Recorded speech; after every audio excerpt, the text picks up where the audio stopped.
If everybody would please stand for the Pledge of Allegiance. I pledge allegiance to the flag of the United States of America and to the republic for which it stands, one nation, under God, indivisible, with liberty and justice for all. Okay, roll call today. We have a nice large group. We'll start with Commissioner West. Present. Commissioner Stoffren. Present. Commissioner Larson. Present. Commissioner Barnes. Present. Commissioner Bostock. Present.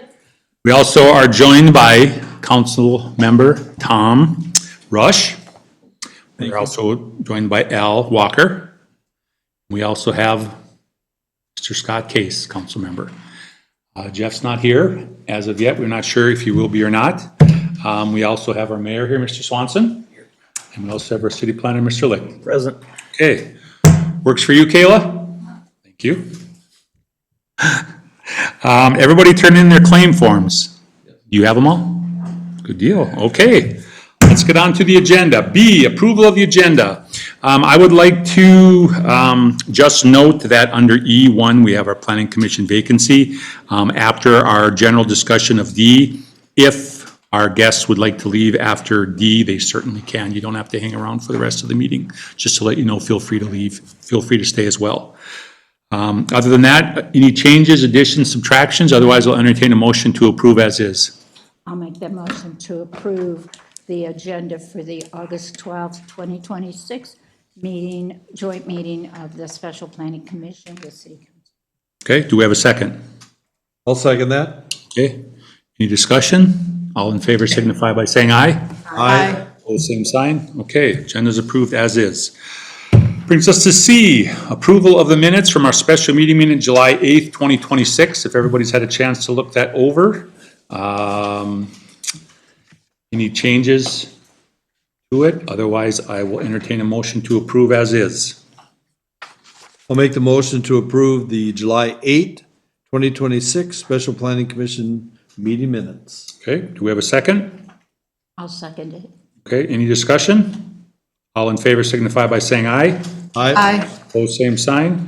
Okay, meeting minutes from our special meeting of July 8th, 2026 have been approved. Okay, and now we are here for the bulk of the meeting. On D, our discussion tonight between the City Council and the Planning Commission, we have three things we're going to go over. First, we're going to go over the zoning ordinance update, and that is regarding generational housing.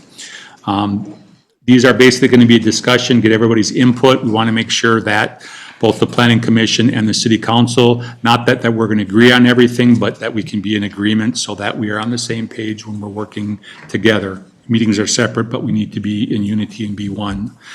Secondly, we have our telecommunications towers update.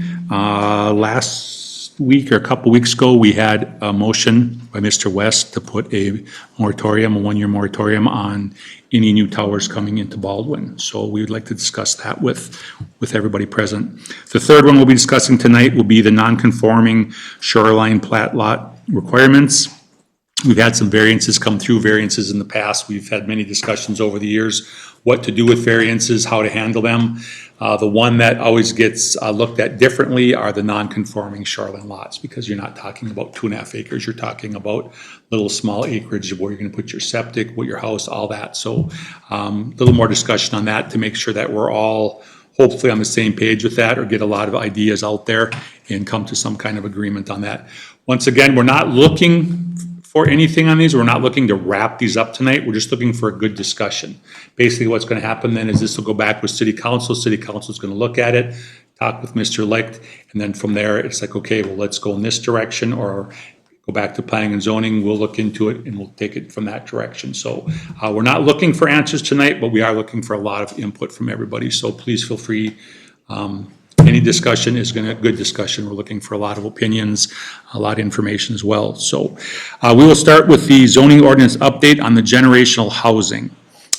Speaking with the mayor before, one of the big things that we just talked about with housing was, well, first of all, generational housing, the way it was put is sometimes a person will come in and they'll have a big lot and they'll just put their house right in the middle. basically that's where they want their house to be. Well, we have to look at it long distance. It's like, well, what's behind it? Where are the roads gonna go? What are we gonna do? Is it gonna have anything to do? If there's gonna be a mother-in-law housing, I know right now we don't allow that, correct? It is possible with a variance. It is but possible it's variance, not- yep. So I have to have variance for that. So if that's something that's possible, it's like, well, where would that be? So basically, our generational housing, we're just looking for everyone's opinion on that, what they think. So with that being said, does anybody have any strong opinions or any information on the generational housing? Mr. Chair, Yes. to get everybody thinking in the right way, I wonder if we could get a recap from Mr. Licht here on generational housing, how it usually works, what happens, and why we're here at this point. Mr. Chair, so at the last month's special meeting, the planning commission discussed this briefly, the idea of putting, mother-in-law apartment within the same house, which is mainly a building permit issue, so that you're making sure that it can't be separated into two different dwelling units, being a twin home. The second being constructing a second home on the same property, with the idea that it's still secondary to the first home. It can be a guest house, an office, it can be end up being, home for family. The concern there is obviously you've got two fully functional homes on the same property where, that causes some issues as well. The third option was the idea that there are large parcels of property that have more than enough space for two homes. They could be subdivided with construction of a street, et cetera, to meet all the lot requirements.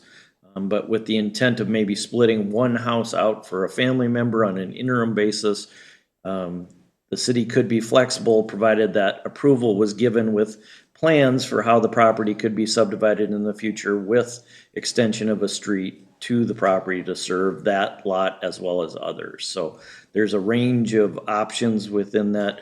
The most unique scenario, I think, would be the third one, where you'd allow subdivision of a property without improvement of the street. We'd probably require dedication of right-of-way at a minimum, so that there could be a street put in the future. We'd also require easements and certain standards for the access to the property, make sure that it's accessible for fire. And then looking at, again, that ghost plat for how the property is ultimately developed, so that we know that what's happening now isn't going to preclude things in the future or cause needs for variance, et cetera. So kind of what the chair said, at this point, the planning commission and city council are legislating what's appropriate for Baldwin. So this is really, you put out there what you'd like to see happen, and the council can give direction later to staff to make it happen as appropriate. Go ahead. I want to be sure I understand. So like, your house had a large deck, so to speak, and you wanted to turn that deck into like a living room, bedroom for your mother-in-law, your father-in-law, whoever. You really couldn't do that the way our current ordinances are. So the issue that you always have with, if you're gonna put a mother-in-law apartment in the regular home, is which, we consider there's three elements to a dwelling unit. There's the kitchen facilities, the toilet, full bathroom, or at least a 3/4, and then sleeping quarters, which typically you don't need a closet, but that's how we define it. If there's a room with a closet and egress window, that's sleeping quarters. So what we are concerned about is if somebody modifies a house that has each of the three elements, and then a solid wall between the two, which you don't have a single family dwelling, you've got two family dwellings. So Yeah. we have requirements that basically say there needs to be an open connection between the two dwelling units. If you have a single family home and you want to have a nice bar down in your basement with all the amenities, go for it. We're just trying to protect that there's no closure between the two where it sets it up. So in other words, it's such that there wouldn't be two independent. Correct. Yep. Gotcha. Because there was talk, just discussing it with the garage, people will build it in separate building and they want to have plumbing in there. And then they're like, oh, we want to have a kitchen, we want to have a bathroom, and then they're going to set up a bedroom, and they're not allowed to do that. Right. Right Yeah, now, so that's the second option, is that you have two separate structures and one may be smaller, but it still has all three elements. And then the third option is actually splitting the property with 2 full dwelling units on that, but without direct access to an improved public street. So does anyone have any, like, how do you feel about it? I mean, generational housing having splitting? Go ahead, Mr. Case. I don't particularly have a problem with adding the mother-in-law apartment into your existing dwelling, because then it's still part of the existing dwelling. If you're gonna set up a separate dwelling, I'm kind of looking, my opinion would be to that third option where it is split off, and that would be something on anything over 5 acres. You have a 2.5 acre, 2 separate 2.5 acre lots, because one of the things we push for is the 2.5 acre lots minimum. Right. I have concerns about having another dwelling on those kind of properties. I know some people, there's gonna be people where there's circumstances that are, you know, unfortunate, but if we don't keep our standards, we're just gonna have chaotic construction. And I'm opposed to that. It's kind of an easy way to circumvent the 2.5 acres is you have 3 acres and you have enough room to put an oversized garage, and you add all 3 of them, and pretty soon it's livable. Someone's living there, so now you technically have 2 housing facilities on 3 acres, and you've circumvented the 2.5 acres, so. Yep. Yeah. We also discussed that if you put it on this 5 acres and you have a house, it would be rare, but if there's a lot of lowland or it's not buildable and there's only this much buildable, and you're like, well, we'll put one here, and the other one would have to be right next to it, even though that is 5 acres or more, is that actually enough buildable area? You have to make sure that it meets those requirements. And as well. that would be, it would have to fit all the criteria for a single-family dwelling on a 2.5 acre lot, with the distances and the setbacks and all that. In order to do that separate one on the other part of your parcel, that if your parcel is more than 5 acres. Mr. Chair? Yes. I think in the case of if it's a 5 acre parcel, it'd probably be more appropriate at the layout to just actually have them do a subdivision and split them the right way from the beginning. But when we're talking like a 15, 20 or larger, and you're ghost platting one lot out of it that's gonna fit with a future right of way and development. But like if you're talking just split into 5, I think you would just plat from day one and be done with it, cut and dry, clean. So I think we're getting lost in the weeds on that, but I favor number 3 out of the 3 of them, especially with it being carefully planned out and they, you know, showing exactly where everything's gonna lay out, how this lot's gonna fit in.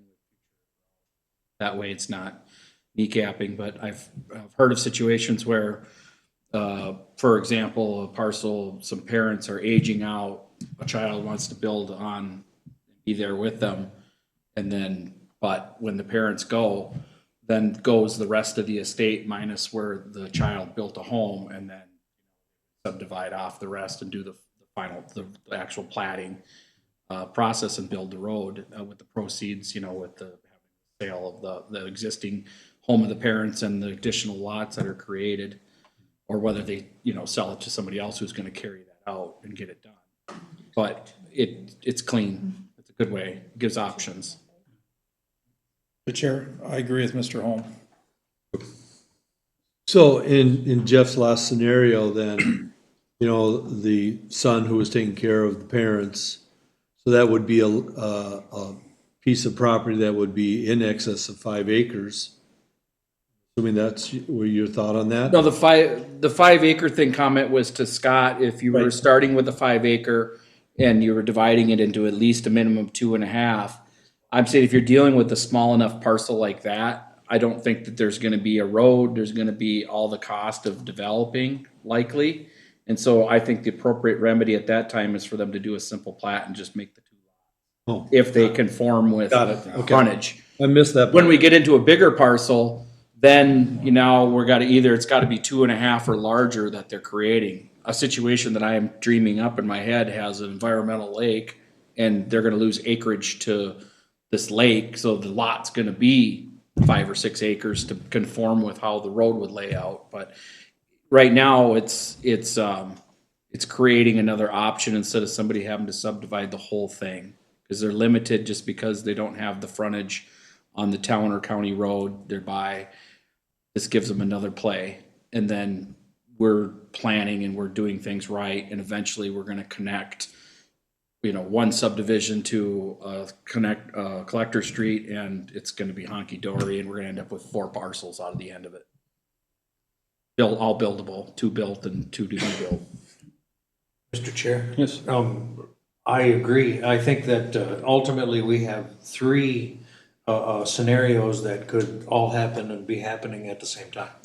Right? If we want to build a mother-in-law apartment on the side of the house, whatever, that's something that we can figure out through ordinance how it's doable. If we want to split the 5 acres, I absolutely agree with Mr. Holm, whatever, let's split it into 2.5 acre lots and be done with it. And some of the criteria that's gonna surround that is, somehow it's, that 5 acres is accessible, right? And if it's not because they wanna do, quote, let's say the back half from, say, the roadside, whatever, well, then they're gonna work together on whatever easements are required in order to be able to do that. So in other words, the lot may not have road access, but we can deal if this is gonna be family or however that's gonna happen. They would be willing to work with some easements to get access. That's a whole scenario in and of itself.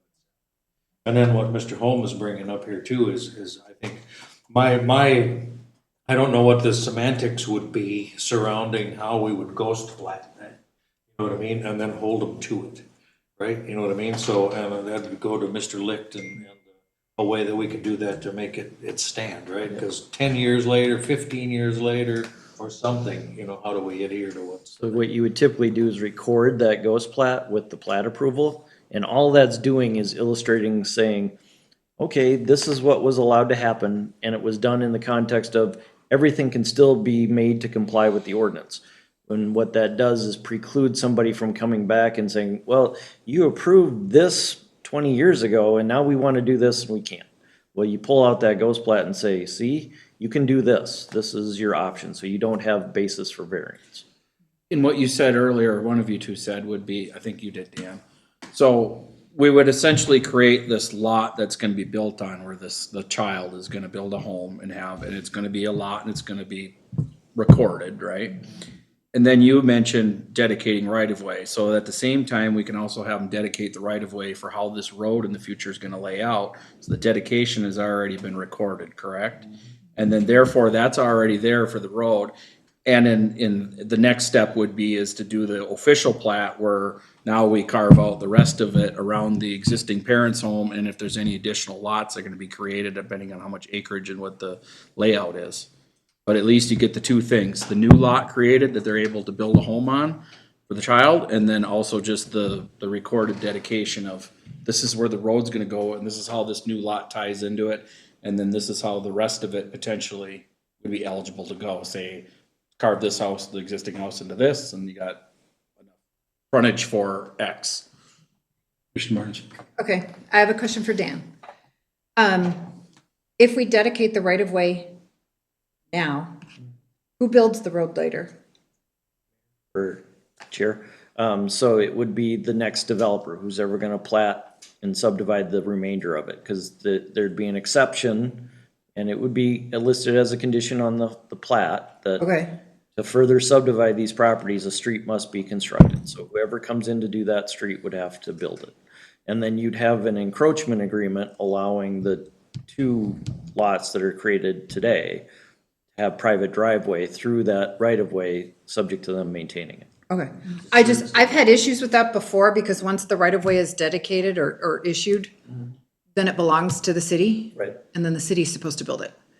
I've run into that multiple times, so that was my hesitation, and I have had ghost plats for 20 years. Some of them get built just like it was said. Others, okay, this is what we were gonna do, but it now gets, and it's a little easier to tweak them because the density there is different than here. And so here, the 2.5 acres allows more for the ghost plats to be set. But the concern I had is if we're asking for dedicated right-of-way, I didn't want us to get caught in, well, now the city owns it because it's dedicated. that means the developer doesn't have to build it, it means the city has to build it. And I just wanted to make sure we aren't looping us into those additional costs. And if that can be handled, I'm good. I agree with what everybody else is saying. I like the three options. I want the three options available. I just didn't want us to, if we're dedicating right away, the city incur costs, because I've had that happen elsewhere where the city then becomes responsible for doing. And Mr. Chair, Dan, would we need to have that as a quote condition of this, or would that just happen? So it would be in the final plat approval that, you know, this right of way is dedicated, future subdivision of these two lots would require construction of an improved public street within the right of way at the developer's expense. That works. Thank you. Thank you. Question, go ahead, Mr. Case. What's the trigger? I mean, so the kids move in because they have elderly parents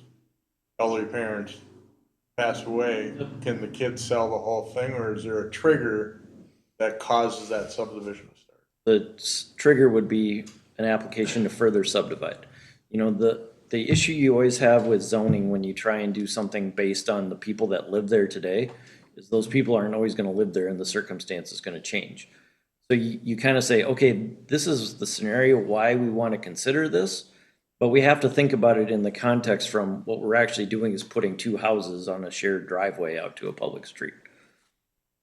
So scenario, parents pass away, the kids are in whichever house, they can rent out the other one without ever selling it, that kind of thing. Or they could sell it and somebody else could occupy it under the same. And have two residences on a, okay.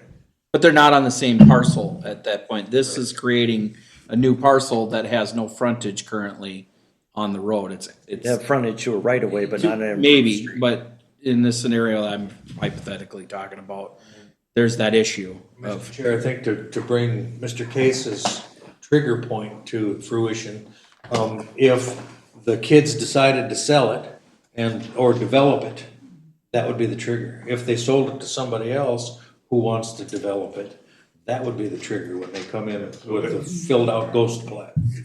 But if they bought it with the two residences on it and didn't want to do that, There's no trigger. There's no trigger. I just wanted to clarify that because I wanted to make sure I understood. It's the development, that would be the trigger, not the sale, correct? It would be the developer that comes in and say, I want to break this into a bunch of lots, basically, right? Boom, that's a trigger. All right, here's your plat. Here's how this is going to work. Here's where the roads are going to go. Tell us what you want to do. yeah. I think something like this was already done in Wolf Ridge Second Edition. Prior to the road being built, the child of the property owner, one of the children, built a house back in there. And then once it was all platted out, they were right where they're supposed to be on their lot, and the road got built after the fact. Because they were looking for, prior to Hidden Hollow being a thing, they were looking at just getting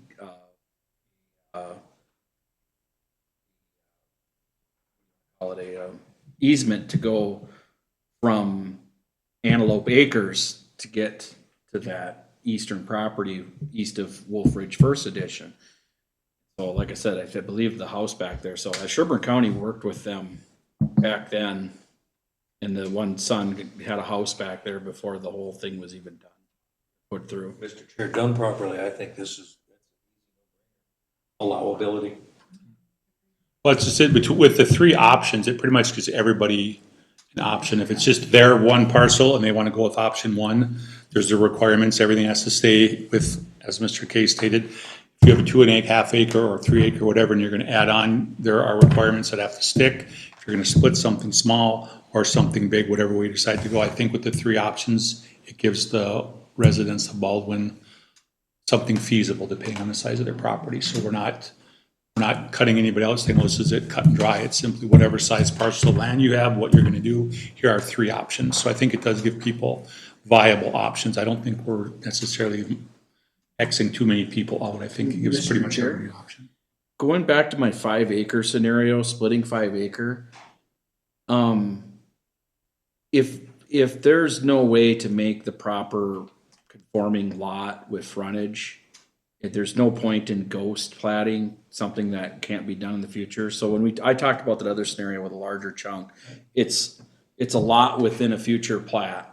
Whereas I said you might as well just, if it's eligible to be done on a simple plat and split and have all the proper frontage and everything needed to conform, then that's why I say that should just be done up front, because there is no reason to do anything other than because there's no future subdividing gonna happen at that point. It's not, so it needs to have something where there's a reason with a road and multiple lots and a bigger picture.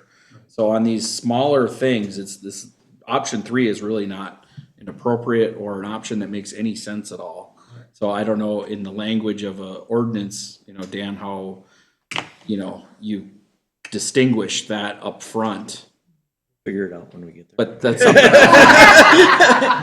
Let's keep the attorney fees down, please. Yeah. Right, so we don't include that.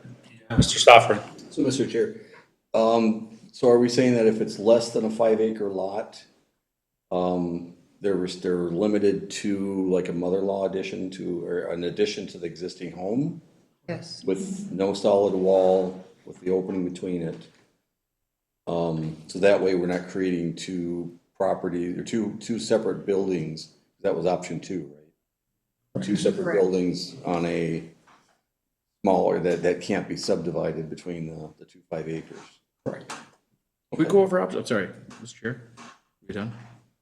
I just want to make sure we have that understanding that if it's less than 5 acres and can't be split into, if we can't have separate, if they want to do separate homes, we still have the requirement of a 2.5 acre lot. Correct. So it has to use that option, they have to have more than 5 acres that they're currently on, that they're gonna split, because then that way with at least 5, it's 2.5 and 2.5 or more. If they have less than 5, their only option will be number 1. Okay. Sure. Can we go over option 2 again? Can you repeat? So that would basically be, so you have a detached accessory building on your property and you build it out with a bathroom, kitchen facilities and sleeping quarters. Where is everybody on that option? Some people said I like all 3, but that one, can turn into a rental scenario. So where's everybody on that? And at a minimum, you'd require at least 5 acres of land so that it's still 1 dwelling unit per 2.5 acres. So what's the issue though, if it's a rental, if I own 6 acres, and I'm just asking this, if I own 6 acres and I split it and say, I'm gonna build a house here, and it's gonna be something I can rent out, whether it's a house, an Airbnb or whatever, and I wanna rent it out, and I'm just gonna put it in a trust, leave it to my kids, and they can do with it what they want. Why would that be an issue if I'm meeting all the requirements, 5 or more, splitting in half, so if it's 2.5 or more, the 2 remaining lots, everything's meeting the 2.5 acre requirement, why a rental all of a sudden raises concerns? That's just why I'm asking. Mr. Chair, I think there's still a little bit of a disconnect going on. Yes. Because what Dan is saying is if your outbuilding already exists, and then you turn it into a living quarters. This is an existing outbuilding? Well, it could be Or, either. well, you could build a pole barn, whatever, and then finish a corner of it to be living quarters, Right. if you will. It's still one PID number. Right, and what you're saying is if you want to split your 6 into 2 3s, now it's 2 PID numbers. Right. Which is exactly what Mr. Holm was saying. Now suddenly it becomes sellable to do whatever Right. you want. That what Mr. Holm, I think, is bringing up, and what Ed is also worried about, Tom now too, is that if we have this living quarters in our pole barn, if you will, or whatever, we could possibly rent that out if we wanted to. Question is how do we feel about that? Do we want to allow that as the possibility for people to do? You know what I mean? I don't know that we could say, well, only to family, that kind of thing. It'd be hard to enforce. Pole barn. Mr. Is a pole barn. Mr. Chair. And I've dreamed this up in my own mind. My mother is 78, whatever, and she's in the split level that they built when, they first built the house. And, she's gonna age out of that split level. And I've kicked around, a slab on grade on a lot she has, but I've also kicked around, if there was the option, I could see building a very minimal, detached structure. And in my mind, I picture, allowing her to live there till as long as she could. And then, you know, like my in-laws are, you know, half a generation younger kind of thing or whatever. And I'm just kind of like, well, you know, it's a cycle, you know. And then I think in my mind, it gives more opportunity, you know, down the line to help other people out. I mean, it's institutional care is a killer as far as the expense. And I wish people had more options and ability to help their, you know, that's what we used to do back in the day. And now it's, you know, 15 grand a month if you get, or more for like memory care. I mean, obviously it gets to a point where it's not manageable, but, at least if you can have dignified housing, for your parents and your in-laws and other relatives, or even, you know, a member of your church, whatever. So and yeah, you could do a bed and breakfast, you could do a whatever, but at the end of the day, it always stays on that one PID because it was probably built compact. And I think you said that in that case, it's got to be greater than 5 acres just to be feasible with the building site. And then I'm assuming that this is going to have its own subsurface water treatment, whatever. I think in the Sherburne County zoning ordinance, there always was for agricultural farm housing. And that was kind of a workaround if you had a lot of acreages. You know, you could end up putting a trailer house. You go out the western part where the potato farms and stuff, there's trailer houses packed in all over around them farms in different places for the migrants that would come up from Mexico and work every year. But anyways, I'm just throwing out, like, I'm just trying to put in your mind, like, what could happen with these places. But at the end of the day, it's got to stay with that one PID. Right, so if it's one PID, it still has to be more than 5 acres. That was the discussion at the last special meeting, so that, So whether, I guess the splitting and not splitting right now is, what the use of it is like the second tier. The first tier is, if we allow that, it has to be 5 or more acres. And I don't know if we all agree on that, but we have to if we're gonna stick with the 2.5 acres. So whether they decide to split it, have 2 PIDs, or they keep it as one, and it's 1 PID, it's still 2 livable properties. And that's the first part of this discussion, is if we all agree, they can build something, but it has to be more than 5 acres. on this option 2, you can also limit the size of the dwelling unit so that, you know, it's only a 1-bedroom, for example, for a mom or so that it's not necessarily a full single-family home, the same as the primary house. If it meets the housing requirements, it still has to be more than 5 acres. Mr. Chair. In my vision of number 2, I'm not thinking that having a pathway of being subdivided. Right. That it's built within that single property, it's close, it's proximity, it's shared, it's access, all of it. I'm thinking that those are different things, and that 2 is a unique thing, and it's meant to stay as 1 PID, period. And so that we're not worried about how it subdivides in the future. We just make it black and white that it is forever now. This has got this mother-in-law detached. Please. I'm pleading in ignorance. What are the rules on that scenario where you have that second dwelling and now the mother-in-law's passed away or whatever? What's the So limitation on number of people in that rental unit? the problem becomes an enforcement problem. So, you know, when you're talking about zoning, you know, we say single-family dwellings are allowed. We don't say owner-occupied or rental. It's a house. There are people living there. It causes certain land use activity. So if you're allowing this secondary mother-in-law apartment, you expect a certain level of activity with that. So in the idea of keeping the density the same and the relative level of activity rural, that's where the 5 acres comes in.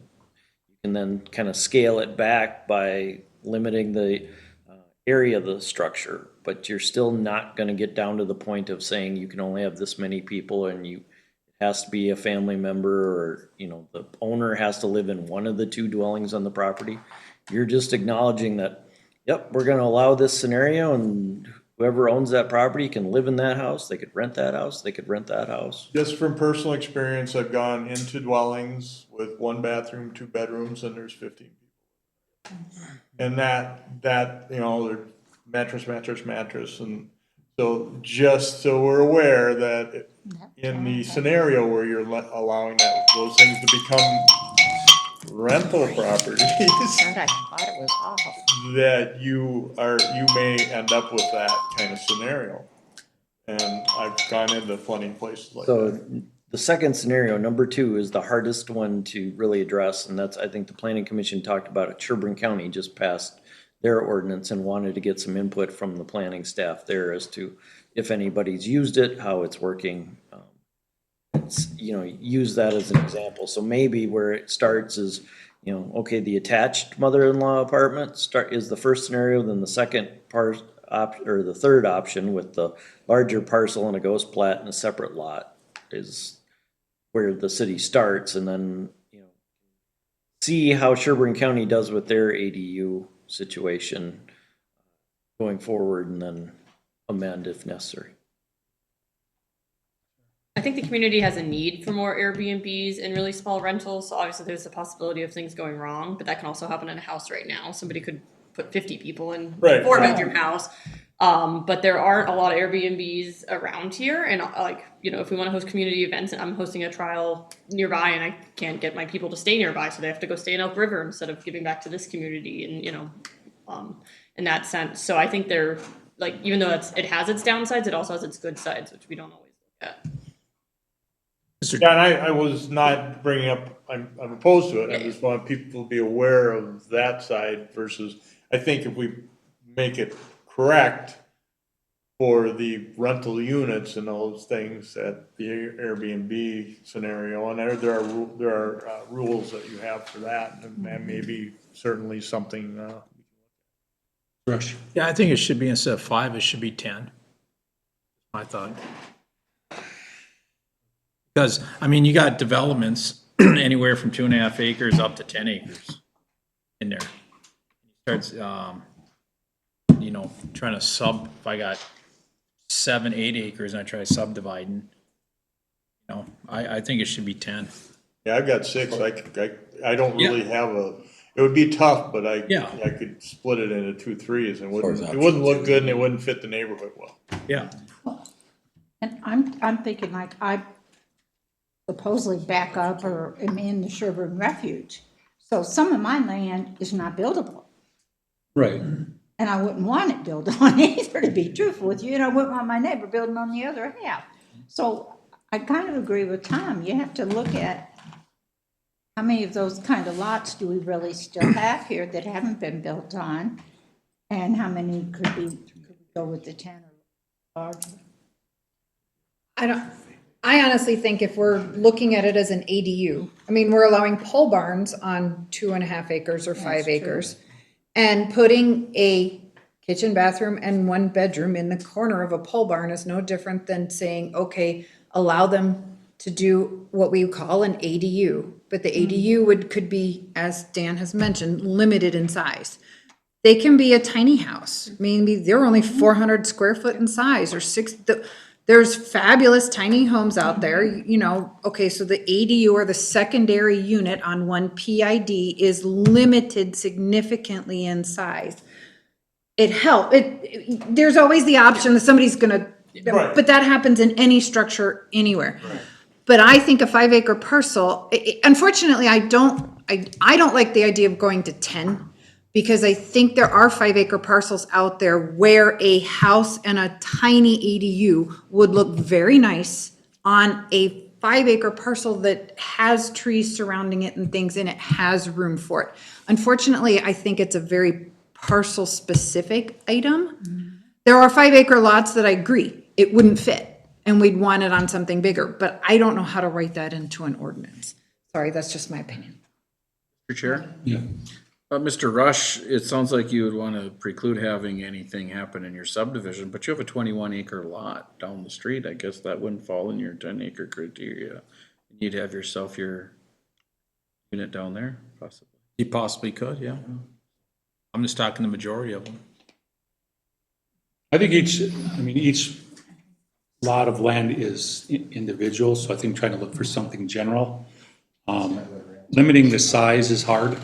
Say, well, there are cute ones, can you say how big it can be, how small it can be? She gave me an idea, I can do on my 6. But I think, isn't that what we're trying to do? Is Right. provide the residents of Baldwin the options. Okay, if we have I like the idea of the mother-in-law suite, because some are gonna want it attached to the house, so they have direct access to that, whether it's an aging parent, whether it's a child that has special, I mean, there's all sorts of, but they can have some sort of independence, but you need to be accessible. So an attached secondary something, I think needs to be an option. I kind of like the idea of, I don't know, I think if we write the ordinance correctly, unfortunately, I'm adding to the attorney's fees, sorry. I think if we. No, I'm the planner. I'm Okay. much cheaper. He's way cheaper, but there's still fees, but. It's just the amount. I'm an engineer, I admit it, so I'll do numbers.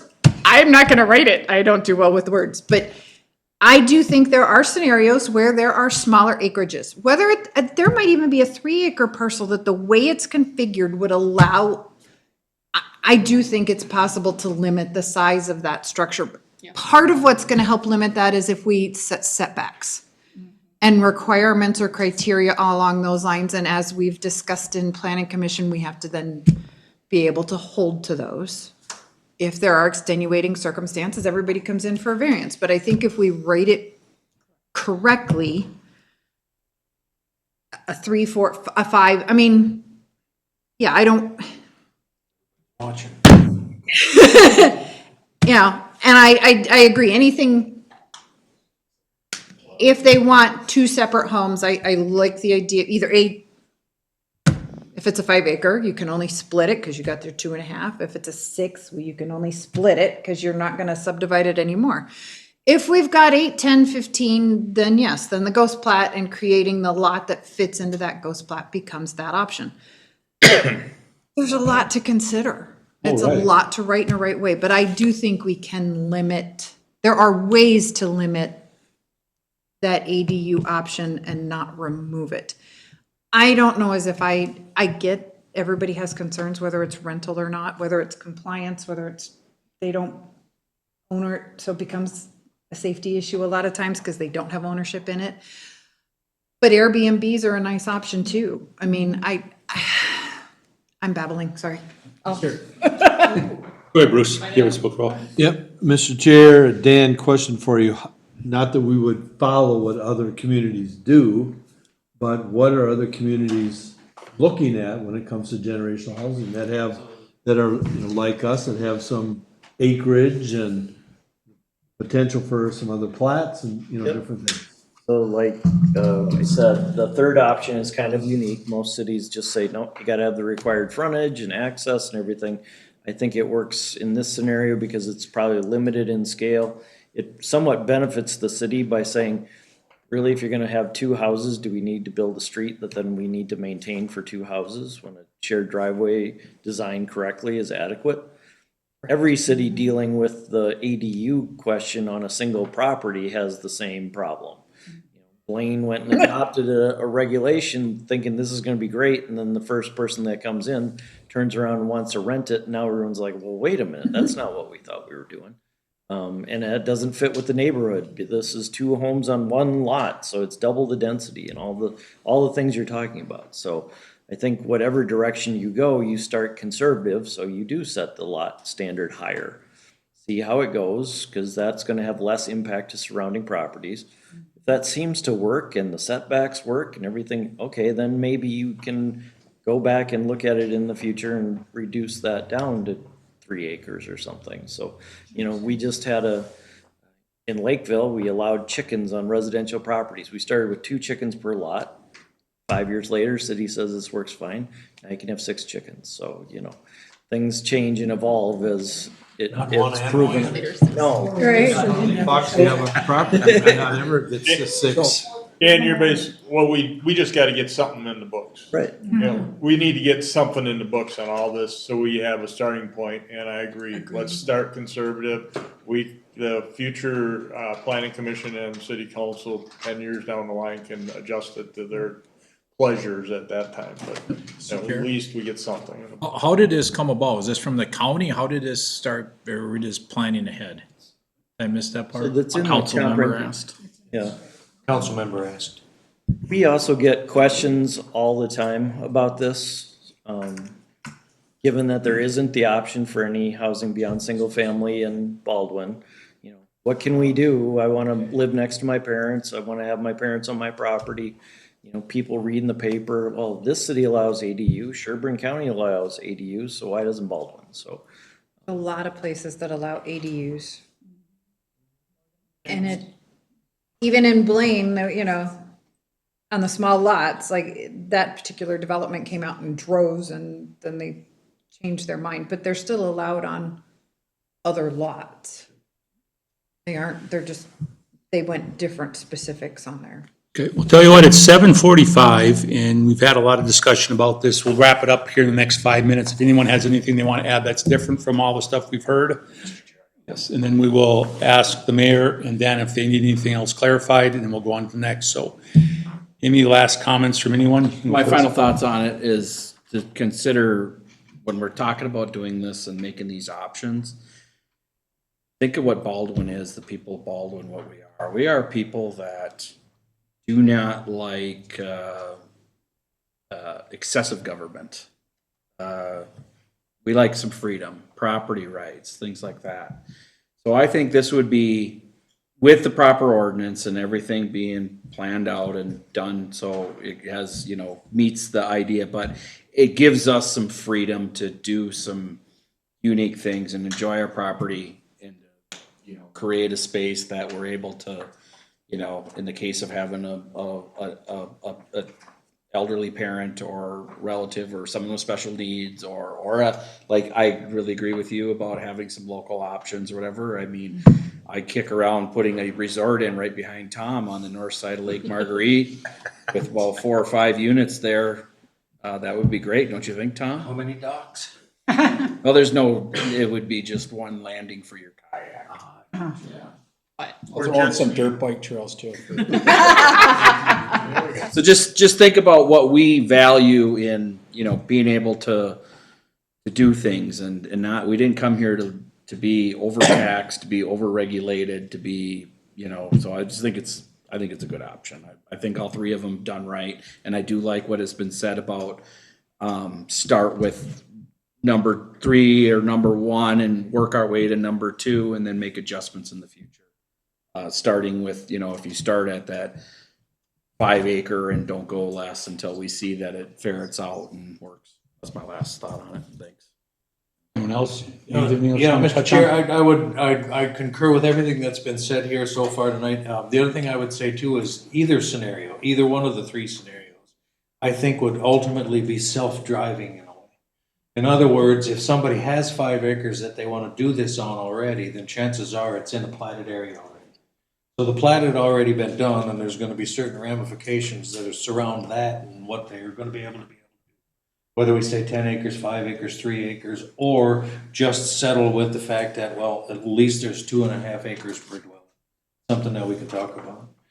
In the last scenario, and let's just say, because it's been brought up, if Tom wants to do something with his 20 acres there, I don't think the first thing he's going to come with is, hey, I want to put a mother-in-law apartment on it. Right? So there's going to be the first dwelling. And if that's the case, and he knows that somebody might want to do that, put the mother-in-law apartment on it, then we fall back to what Mr. Holmes said in the beginning is plat the whole thing. Either ghost plat it to say where all the roads and lots are going to be on this 20 acres, whatever, or subdivide it into all the lots now and let's have a discussion with whatever. So, and again, like I say, I think much of this is going to drive itself. Worded correctly, I think this is all 3 options are wonderful scenarios. Anything else, Mr. Licht? No. Okay, everyone finished? What's your? What I'm hearing is Baldwin loves their parents. A summary. Okay. And they rest in peace. Um, I wasn't going to say that. Okay, on to number 2.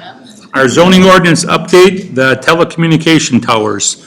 Mr. West had made a motion recently to put a moratorium on them for a year. So, it was just thrown out and council passed it. So we all are aware of it. And so at this point, I'm just gonna open up, because I know you said that something has to be done in motion in a year. We have a year, so something has to show we're making an action year. What are we hoping for, Mr. Soffren?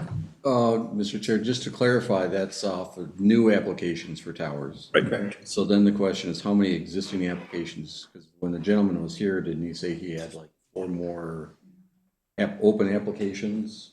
Mr. Chair, those were applications received by the city, so we had the Verizon one down here, and the AT&T one over on the east side of 169. We have no current applications, and with the moratorium in place, can't accept any further. So there's no other open applications? All right. But the AT&T one, this was like their second or third time from the original application, Right. correct? 2023. Okay, thank So you. that the CUP was actually approved in 2023. I thought that they'd come back a couple times. Yeah, they let the approval expire, they got it approved again, and then they changed the plans on the location of the tower, so it was the third time. Had it ever been built? Never been built. And can it still, would they have any approval that they could still build? Where's that located? They have the approval to build it now. Sandy It's- Yeah, it's over by Sandy Lake. Off of 19, basically, somewhere in the hills? Yeah. Yeah, right in the middle of the field. Yeah, would be the southeast end of that. Mr. Chair, then are we looking like, you know, we just had this one and, you know, frankly, it was on, I think most of us feel it was on too small of an acreage. Are we looking at 10-acre minimum? I think that's the big deal. What's the distance, you know, the acreage? And is it a, you know, is it 10 acres in a, you know, how big, you know, big a strip and how far are the setbacks and what are we looking at? That was one of my first question is well, I had a couple. First was, what are we looking for? I know you had stated that you didn't like them. You made the motion, and I'm just kind of paraphrasing, Bruce, you said that. I just didn't like them in a residential area.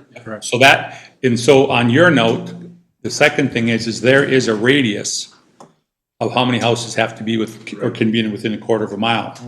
So are we looking to change that, which would satisfy that? Would that satisfy that? Is that what we're looking for? Simply that we don't want it built in a residential area? It has to have 5 acres or 3 acres each direction, that there's no house? Do we have a distance? What are we looking for? Because all the regulations, as far as the federal regulations and all that, that's federal. Anything that's federal or state, we can't change, but we can change that. So are we looking for simply a distance, Mr. Rush? Yeah, so I agree with Bruce here. I don't think it should fit in the residential. The other one was, I believe, 7.7 acre lot. I think it should be 20 or more acres that these go on, not 10, because that was one of the toughest votes I ever had to do on 17 years on this I agree. council to do it. And I was that close. But we also, I think it should be 20 acres or more. And what's the home requirement? Is it 21? 24. Oh, 24, okay. that's why we're here. That one because- had 19. Right, but if we said no to that, if we had voted no, and it met all the requiremements. Yeah, I know. They can basically, and that's why we're here, because if we say, it's just 10 acre I'm minimum. rocking a hard place. I'm fine with the 20. I just want to know Yep, right. what distances we're looking to keep it Right. out of the residential area. What's feasible with what we have left for land? I mean, I haven't really thought about it. I'm not opposed to the 20. I agree with what everybody's saying. My question is it's another rock in a hard place. If we limit it to 20 acres and how many are left, are we actually going to be able to provide cell service to the Right. people of Baldwin? I mean, I know somebody who's way north of here, but they just bought a house and they literally moved in and went, I don't have cell service. They bought a house, didn't know it. They're just outside of town and they don't have cell service. They don't have a telephone at their house. They don't have any way to get it. Now what do? And they bought the house. I'm not one, and I don't know. I don't want us to limit it so much because we don't like how they look, that will prevent us from providing the services that are necessary, whether it's emergency service contact or whatever, Right. that we need to be able to provide, and the more people who are here and the more stuff we use these for, the more towers we're gonna need to cover all of those people who are here. I'm not opposed to what's being said, but I don't wanna limit it so much that we can't provide that service. I am opposed, to your point exactly, it's like, to say we're gonna go from, you can have 20-some houses in a quarter mile to suddenly you can't have any houses at all, it's like, why? And it's like, to make a decision that's that drastic, I just think that that's way too drastic to go that big. Personally, that's all I think, because we need them. If I don't have Wi-Fi, I don't have service. I live a mile and a half southeast of Princeton, and I have no service if I don't have my Wi-Fi on. So all of a sudden say, well, now T-Mobile will never be building one within this many miles of you because there's no land there. It's like, okay, well then as long as I live there, I better have Wi-Fi, because there's times when it goes down, I can't get a call. And I'm not gonna pay for a landline for those 5 emergencies a year, but same point, so to That your scares the point. crap out of me not having, Yeah. having cell Yeah. phone service. If a fire starts or my daughter has a seizure or anything, I have to have my phone. Mr. Chair, and this falls in that public safety issue. I agree, I think we need to look at where we can, what we have land available, where we could possibly have towers before we do any of this. Okay, I can agree with that. Find where we could possibly put towers so we have service, because, for instance, a tornado comes through, guess what? Everybody and their brother gets on their cell phone and they tie up the lines, and there's only so much available service. If all the bands are covered, then your people who actually have an emergency cannot get through. It'll just drop on them. And I'll go back to the scenario of, 9/11. Nobody could get through because all the cell towers were overloaded. And that is why first responders have ability to have some, cell service, because we have a separate thing. The problem is that does not have the civilians when they have an emergency during those type of deals, they can't get through. Unfortunate about that one, and I know that the representative from the company talked about proximity to other towers. So if he got too close to this one here, there gets to be an issue he described or whatever. But while discussion was going on, I'm just sitting there scratching my head.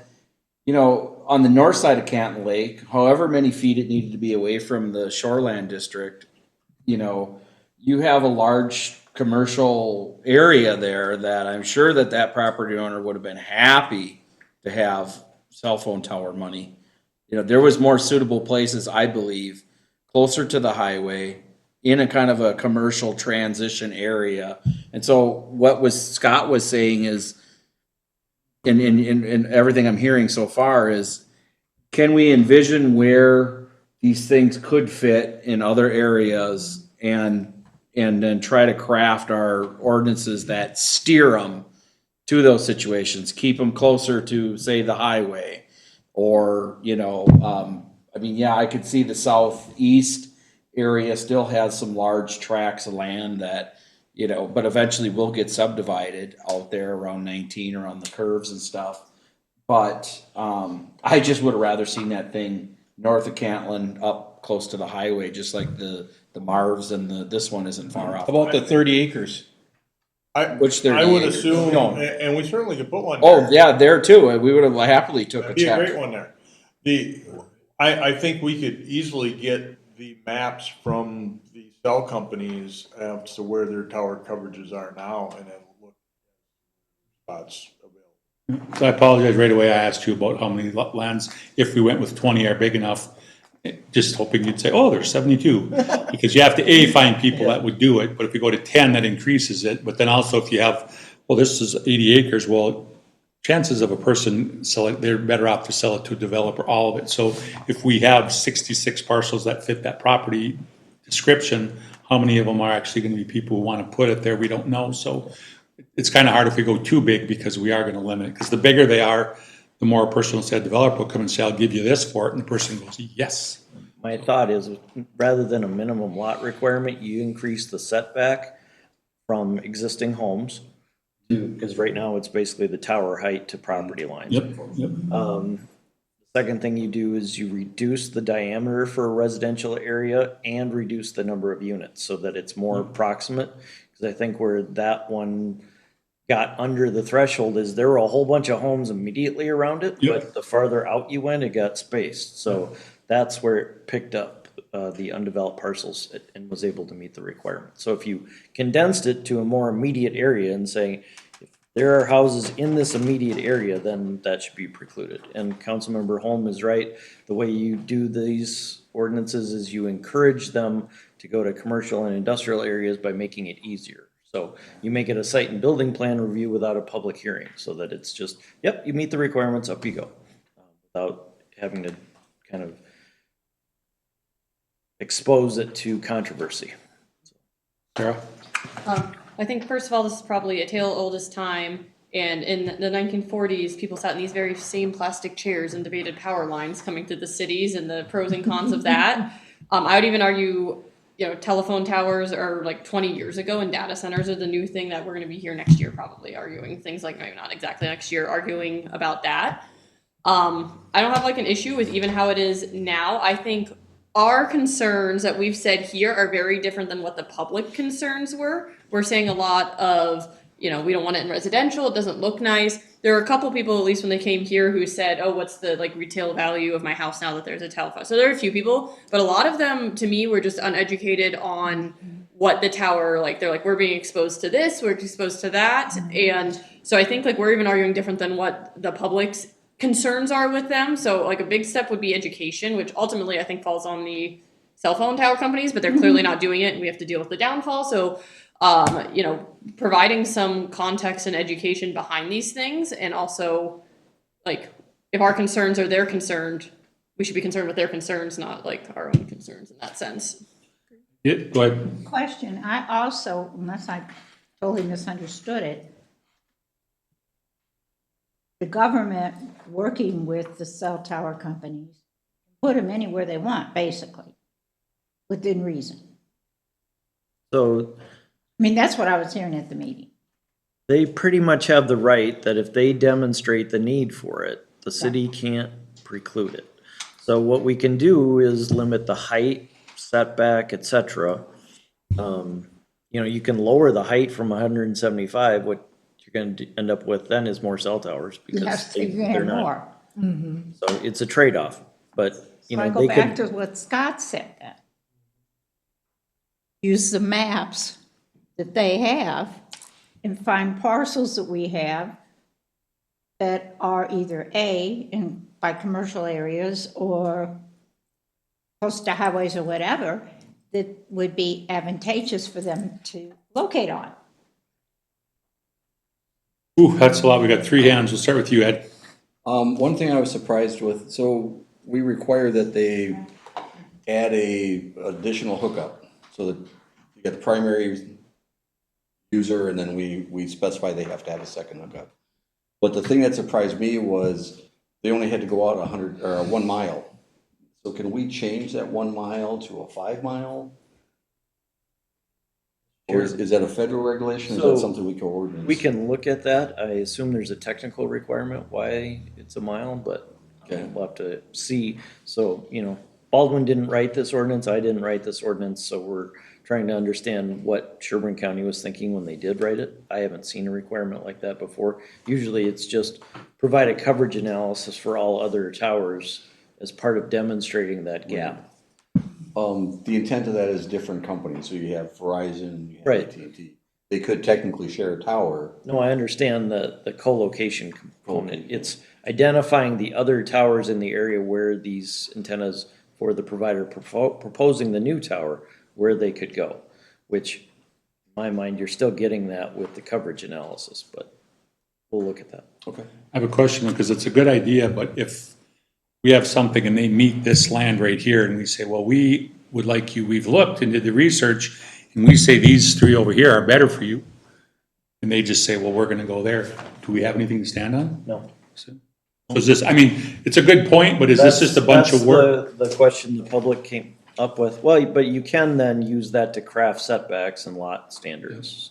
So, You can entice them to go to the other one. Exactly. I'm just looking for Yeah. a way to entice them to be in Exactly. the commercial area versus. So by You're the, not gonna have any problem if you put it here, but you're gonna get a lot of public pushback and. increasing the And public setbacks. hearings and Yeah. blah, blah, blah. the opportunity map shows you how to craft the ordinance to then force them to that spot. But when someone proposes a specific site, the city can't say, yeah, you meet all these criteria for this site, but we think it'd be better over here. So we're trying to propose something to entice them to look at that, and when they're weighing A and B, it's like, yeah, you know what, it is actually better to go there. That's what we're hoping for. Right. Unless we create setbacks in residential areas that are enough to where it's not unreasonable, where it's ridiculous, but it's like, okay, well, we've made it now where for the people who live there, they don't have a cell tower in their backyard. But if they do want to put one there, we feel we're covered. Question, so when they put the cell tower up, I'm assuming there's a tax, that taxes come to the city off of that cell tower. I would think so, yeah, I'd have to verify, but. So, but just for the land use or whatever, you could, for the enticement, if they put in the commercial area, you could give them a 5-year break on taxes or that kind. For enticements to go into those areas. Tom? I was just gonna say, if you're looking at, you wanted the 10 acres or more scenario, how many lots, I think you can probably go back and research that cargo container. Didn't you do it? Oh, yeah, we've got maps that show, How many, I think it was like nearly 50% or something, if I remember right, so. Put one on all the cargo containers, is that what you're saying? No, I'm just saying, the data. You'd have more towers. Bruce? Cargo containers could hold the tower up. What's the maximum height of a, 175 it feet. is 175? Because I thought maybe if they were in a commercial area, it could go higher, so then they could cover more distance. So you could increase the height In a in a commercial, yeah, you could set different height limits, so lower it for rural or residential areas, raise it for. in a commercial area, Well, wouldn't that you could go higher. Then The it's- issue with the height is you have to watch its fall and Oh, yeah. does it hit anything in that, Yeah, what's so the that fall the depth? height can You don't be- want to fall across 169? particularly landing on your car. Mr. Chair, so I like the idea of the study and potentially incentivizing certain parcels over another. Is that something that we should, can you provide that study? Or is that something we would have to request, say, an RFP and another company to provide us all that So information? we can check and try and get the information from the cell tower providers, even based off what we've got from the last two, Okay. whoever's using this one at this point. So we can start with that. Cities will hire their own consultant engineer to evaluate, where the gaps in coverage are, so work that through. We'll just have to see where we get.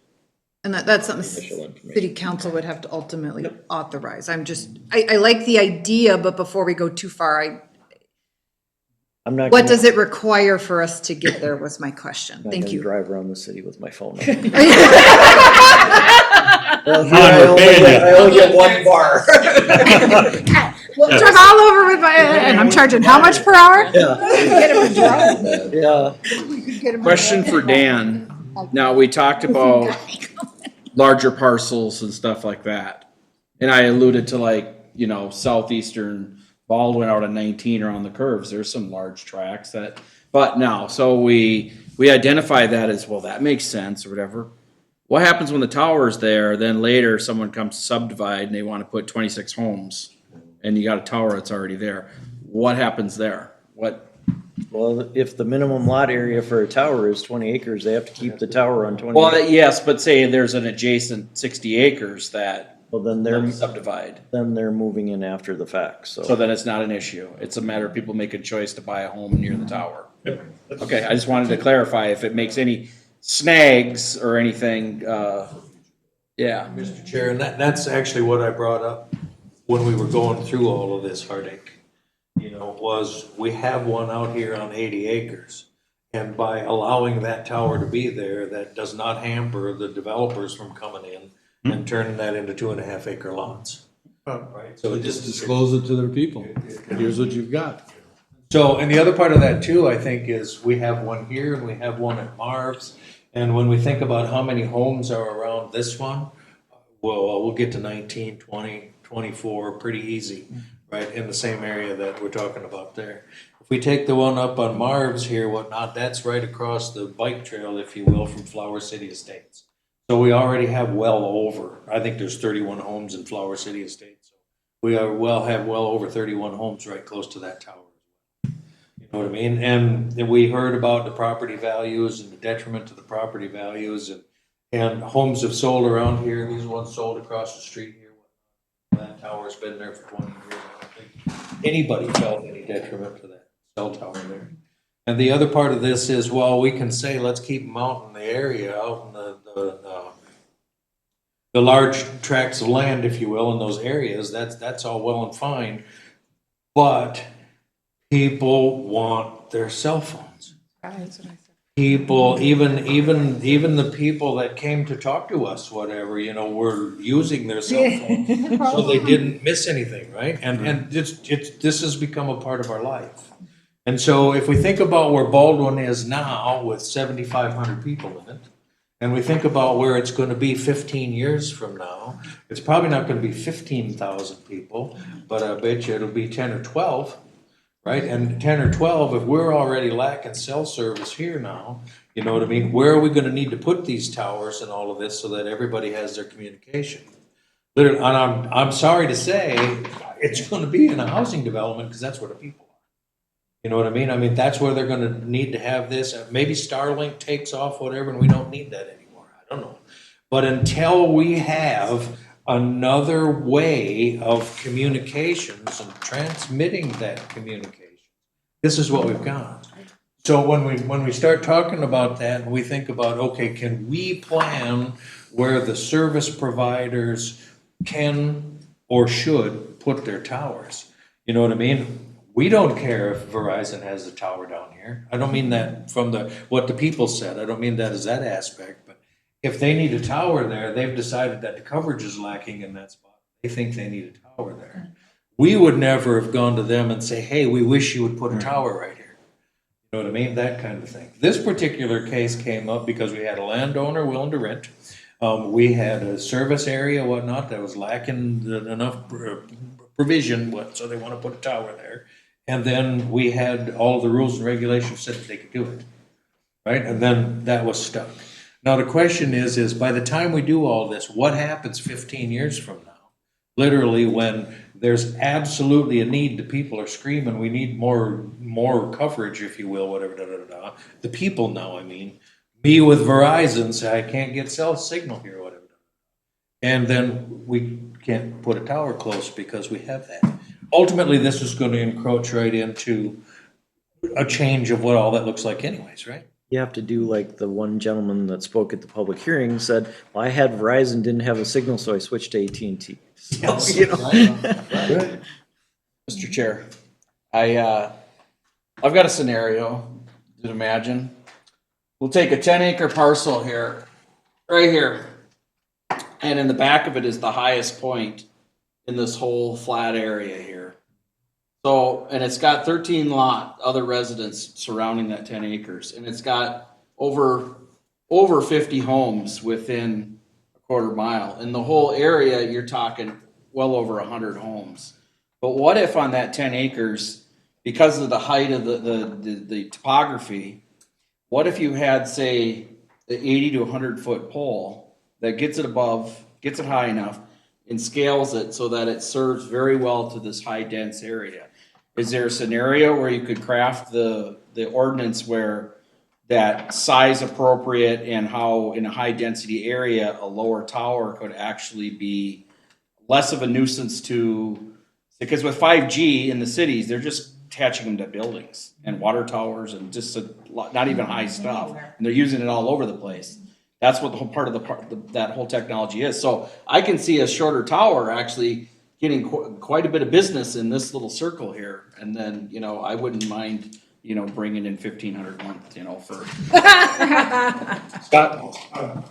Just to scenario, the city council approved for the fire department to put in first due system that part of it is computers in the rigs eventually, which operate on self-service. Or for them to operate all over the city, they have to be able to hit the towers. That's why I'm talking about the mapping out, and seeing where stuff is, because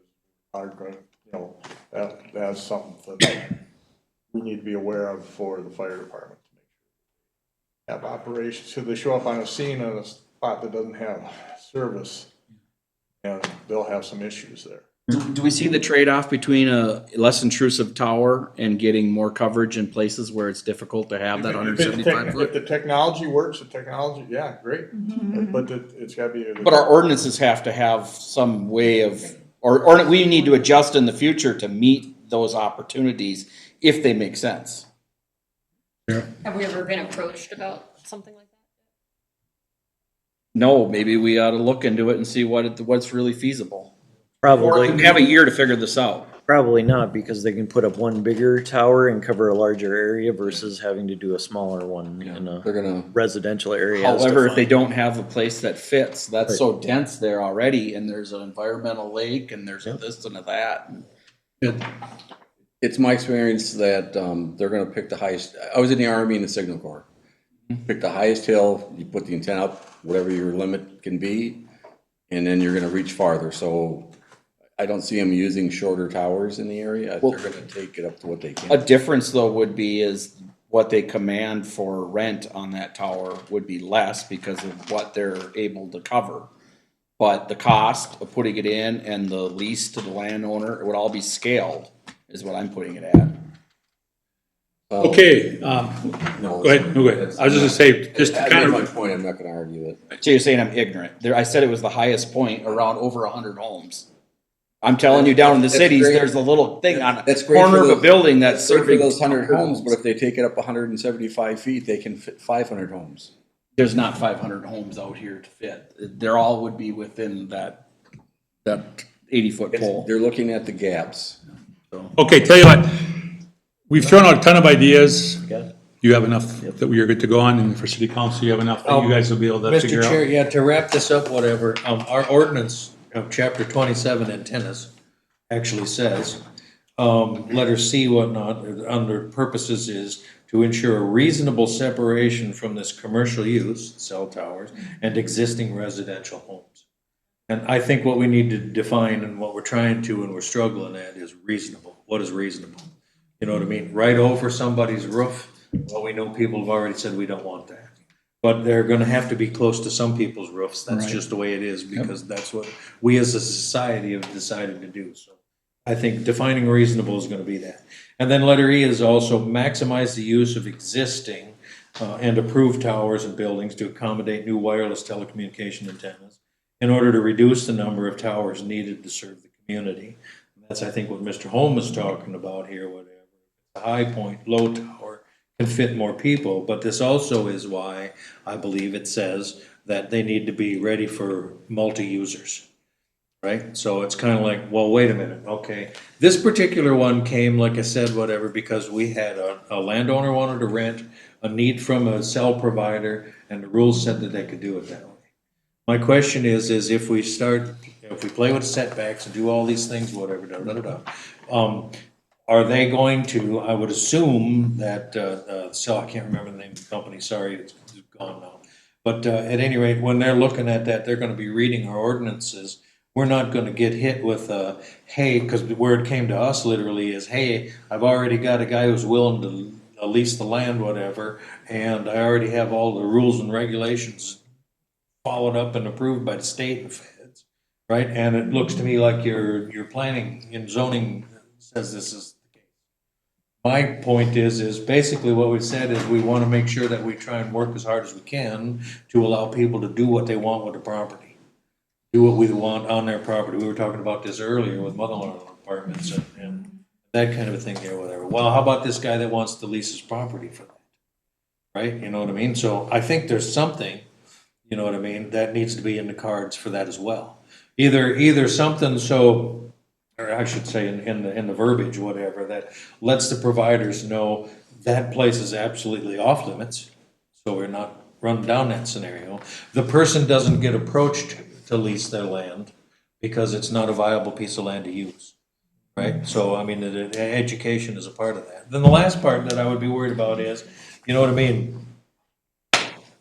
Who is the city to tell Verizon, AT&T, Sprint, pick one, whatever, where they need the best coverage, right? So literally, in this particular case, this cell tower out here, when when this was first leased here, whatever, the city now is actually making a lease payment, whatever, from the people that own the tower. So this is a lucrative thing for people to think about. You know what I mean? Because that, when we get now, every time there's a new provider added there, we get 25% of what SBA gets for the lease of that new provider, right? And so in the very beginning, it was small. It was about $1,600 a month. One of the providers, I think Sprint dumped off. It's only Verizon here now, whatever, and it's dropped down to, I don't know, $700 a month, I think is what we're getting. Right? You know what I mean? So now we're kind of getting a little bit of ways into a property rights issue, because if somebody wants to do that and has a viable opportunity to do that, the provider has said, here's where we need coverage, right? Then I don't know how we say, guess what, you can't do that. So if we can figure out language that either makes that possible or takes it right out of even the possibility so that the providers can't, you know, approach these people, whatever, we're gonna have to deal with that. And here we go with, you know, hey, now we're telling people what they can and can't do. Well, and in Verizon's defense on this site, you know, they had done the analysis, so they knew that that wasn't a residential area as defined by the ordinance currently, so. And we've all had it, we're driving around, whatever, and we get a dropped call. This was not dropped calls on 169, he even said that. This was 10 years ago, whatnot, we had 50 megabyte, whatever, per person usage is what they're seeing in this area in these towns. Now they're seeing 2,500 gigabyte in usage by people, right? And if we want to keep, and this is on, with AI, with all the things that are happening now here, whatnot, that usage is only going to go up.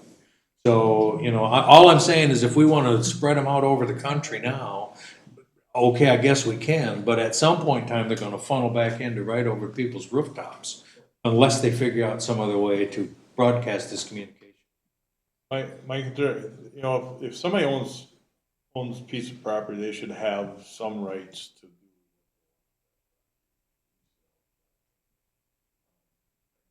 Going back up on the farm, if you wanted to put up a silo, and silos aren't short. Cattle and stuff, and you've always had cattle. Blue silo. There are some, we have to look at both sides on that.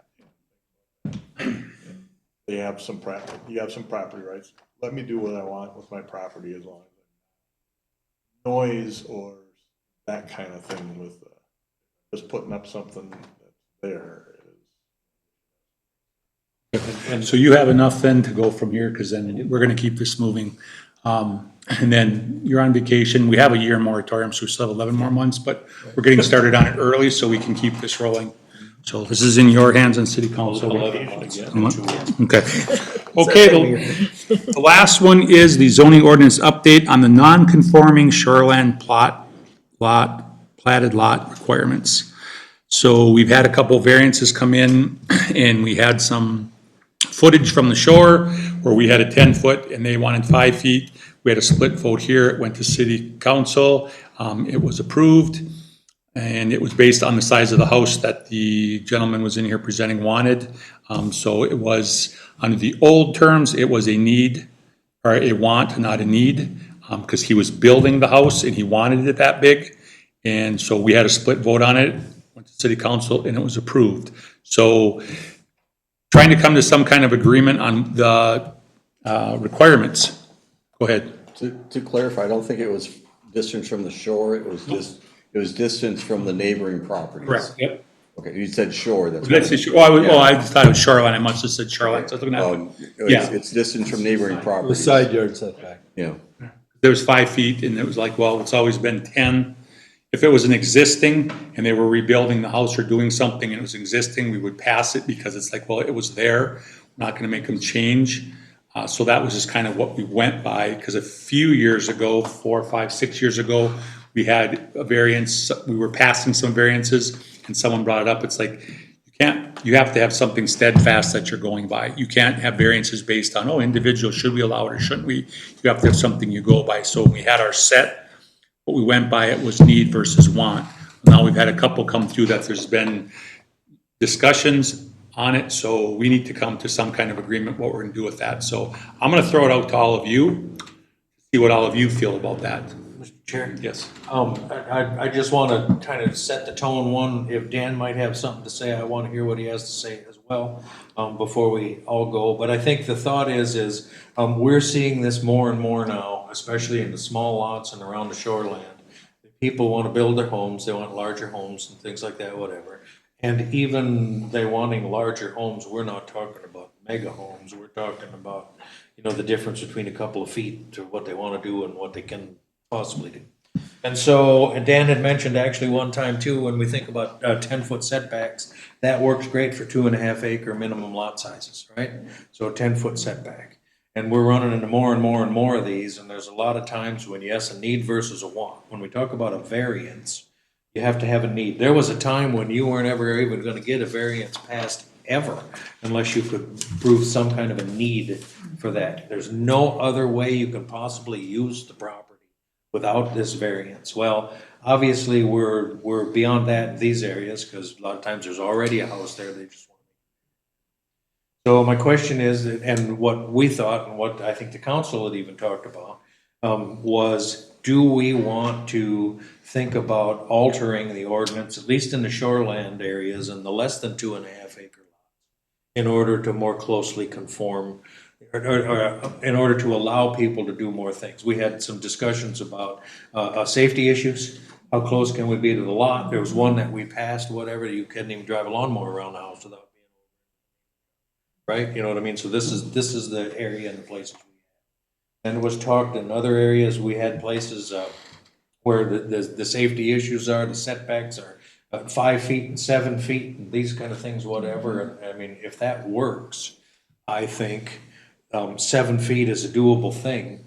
But then what I'd also like to hear is, I'd like to hear a conversation about, then it's just say no, right? Because it's 10 feet now and they want 2, right? Or they want 3, right? They want it down to 7. Well, if we say, okay, let's alter it to 7 so they can do what they need to do. Well, now they want 6. You know what I mean? And so where would, this rabbit hole lead us? Right? So, I mean, if we change it now, right now, we're forcing people to look at variances, whatever, and we've been approving them because it makes sense to some to allow them to be able to do that. If we reduce the setbacks from 10 foot to 7, and people come in and say, well, I really want a variance because I need another foot to do what I want. Literally, that's gonna wind up being a hard no, or we're going down some rabbit hole. So if we can here, I'd like to have Dan's little input on what others do and see where we go from that, if that's all right with you. Mr. Chair, so that's the intent with this discussion, is say, the planning commission has twice said, recommended, actually didn't make a recommendation on either, but was split, and the council approved it. So, okay, rather than it makes it difficult even for staff to give direction to property owners when they come in, because on the last one, I'm like, well, we're gonna recommend no, and the planning commission's gonna be, I don't know, and the council approved the last one. So, yeah, the intent would be reach a consensus between the planning commission and council as to what an appropriate standard is for these lots, and then adhere to it. And I think the difficulty is these lots that all exist pre-zoning, they're smaller than lots in Minneapolis for the most part. These are narrow, tiny lots, and the standards that are being imposed on them don't work. The city can't change the setback from the ordinary high water level or the impervious surface limit, but you can adjust the side yard setbacks. And the other one that always comes up is the setback from the road right of way, where the city has been agreeable to allowing 20 feet as a minimum apron to a garage facing the street. So those are the kind of 2 areas where we're looking for some direction and consensus for.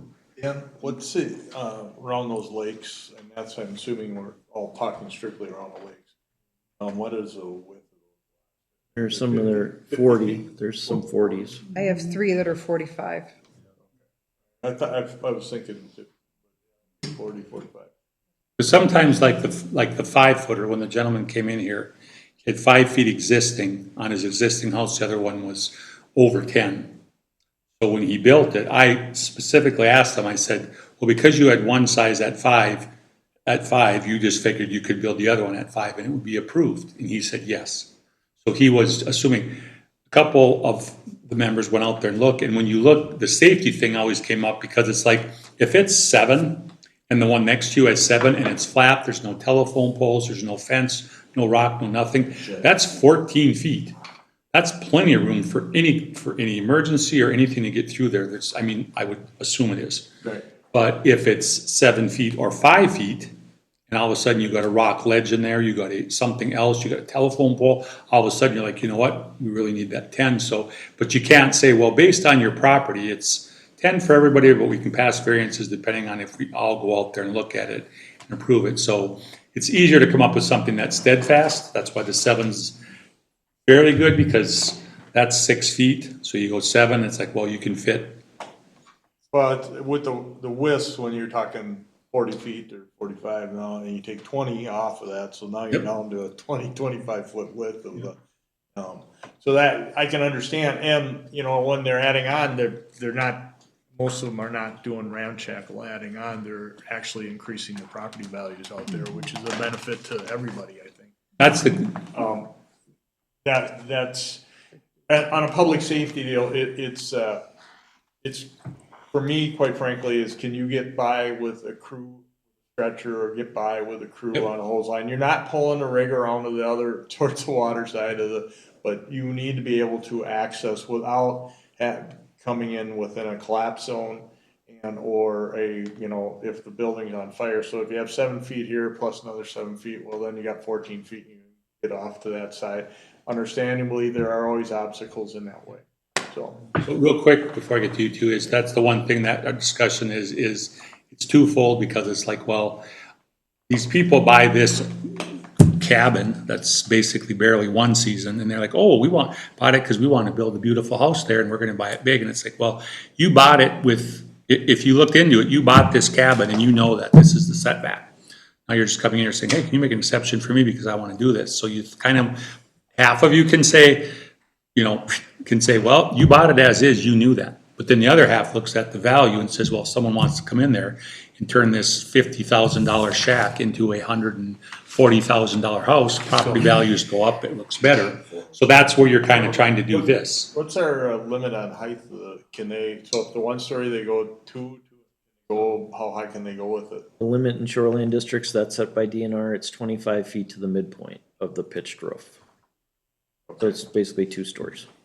Okay, all right, I just wanted to clarify that. Okay, I'm gonna dovetail on some of the things that Jay said, and I give you perspective of where I came from on approving the variance, the last one that came up. That going on. So, yeah, these things went in the 50s, and I'm looking at the highest and best use of those lots, and we have limitations by the current setback of 10 feet. And I'm looking at, we need to make an adjustment to the side setback so we don't have to have all these variances. And once we do that adjustment, if we just settle on 7 feet, then we become firm and don't issue these variances like we have been. There's got to be a real need at that. We can get back to staying to the need and not the want. But having this as like a tool in the toolbox for us to help redevelop, because Dan, maybe you could speak to the life cycle of a home, the 3rd, 4th generation owner. And if we don't have the right tools in the toolbox to redevelop those properties as they age out or they become obsolescent, when you talked about building on a 22-foot, when I don't know what our ordinance is now, but I think it was 26 feet was the minimum width of a structure in the Sherburne County zoning ordinances of the past. And so we just got to have that option, and then this can get us away from just continuously giving out these variances that don't really meet a high standard. And we discussed, I asked you at that meeting when we approved it about what's the spacing in your high density area in, Otsego, you said 14 feet. 14 feet, and it was like, and then you had acknowledged that, well, an apparatus doesn't need to go around the back, but you feel that 14 feet in most cases should be adequate.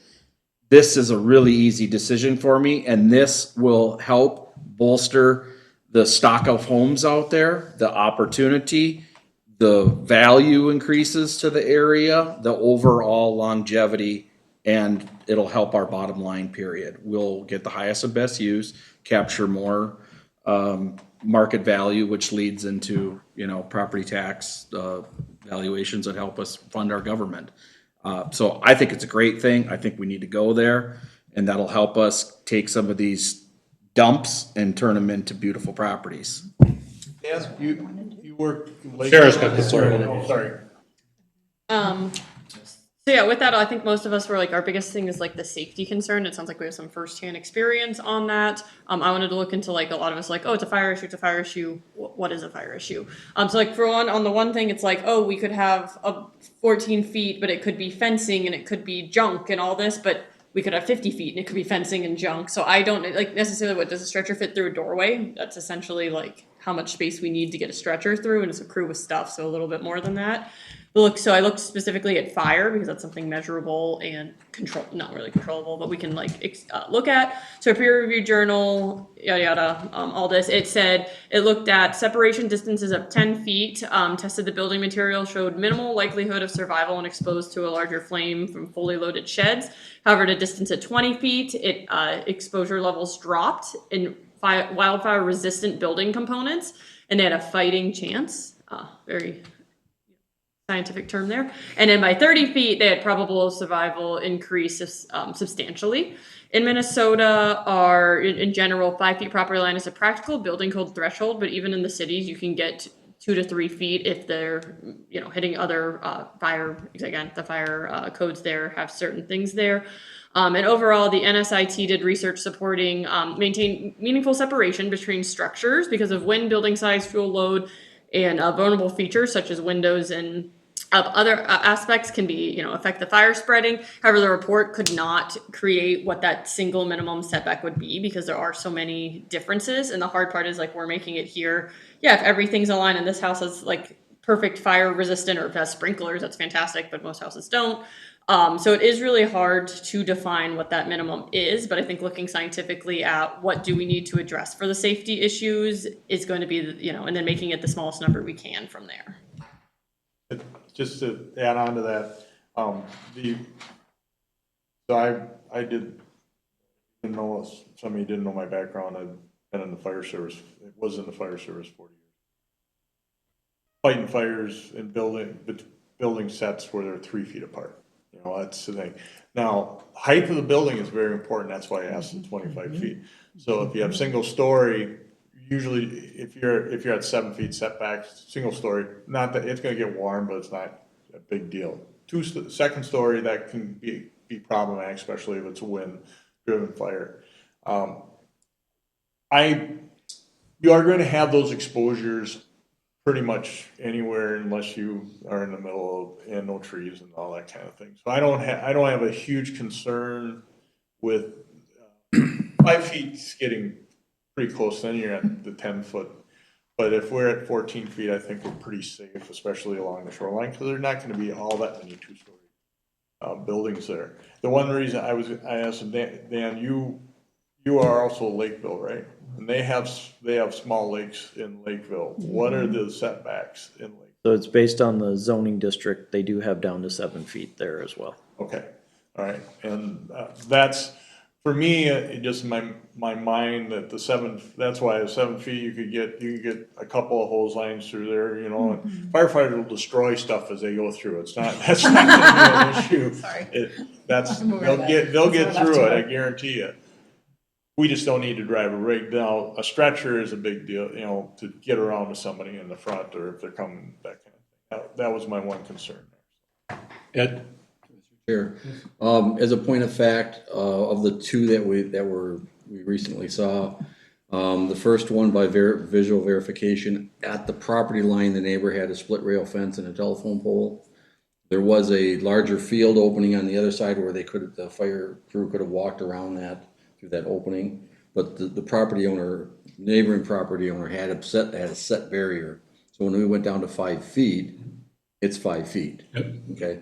On the second property, looking at the prints, the neighbor had a shed up to his property, up to the edge of his property. So when we said 6 feet or 7 feet, it's 6 feet or 7 feet. So for us to say 7 plus 7, I think it's unreasonable because you can't guarantee what the other property owner is gonna have. And something just real quick is, we've talked about these variances we're approving. There's been 2 recently, but before that, correct me if I'm wrong, 3, 4, 5 years ago, we discussed the variances, want versus need. The ones we approved or sent through that we recommended approval were for septic or something that was already there. As I had stated earlier, there was a wall of the house or something when they're adding on. But these are different because all of a sudden we're adjusting those side setbacks. So that's why the fact we had 2 in a row, it was necessary to have this. Whether we stay at 10, go to 7, or go to 5, we have to have something that we will all do no, this is what it is now, and we'll stick to it, not where we're gonna have to have discussions. We'll all be on the same page, so. Teresa. I agree with that completely. I want us to get to something, and I want to reiterate, I think this is literally for these specific zoning districts that are shorelines that were developed prior to our 2.5 acre minimum. Because if we're on 2.5 acre minimums, we better have those setbacks. I'm all for that. But these lots that are 45 feet wide, I'm not in favor of limiting the neighboring property because there's a shed right on the property line, because that's limiting this property because of something and that shed shouldn't be right on the property line if we're talking about setbacks. So I can't hold this guy up because this guy's got a violation.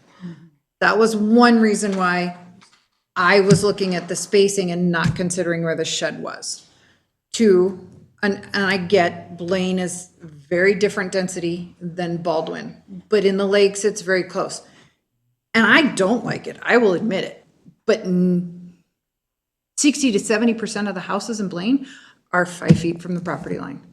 One of the other options we've had, and I don't know if this is something everybody would want to consider, especially in sometimes like where we have a shed or we do have other limiting factors. One of the ways the zoning is written is it's not a 7 foot from the property line, end and done. It's a 20-foot total setback where maybe this side is 5, but then this side has to be 15. And you figure out how it best fits because every site is different. And that's one of the things I love about my job is I have all these pieces and none of the sites all fit together the same. So can we say, okay, if you want a 5-foot setback on this side, okay, that side has to be 10. Is that an option? And it comes down to how we want to word this. It's still, unfortunately, that limits. Still have to have a minimum on one side, because you wouldn't want. You would have a minimum, yes, you would have a minimum, for sure. You would have a minimum on one side, but if it's down to that minimum, you have more on the other side versus 7 to 7.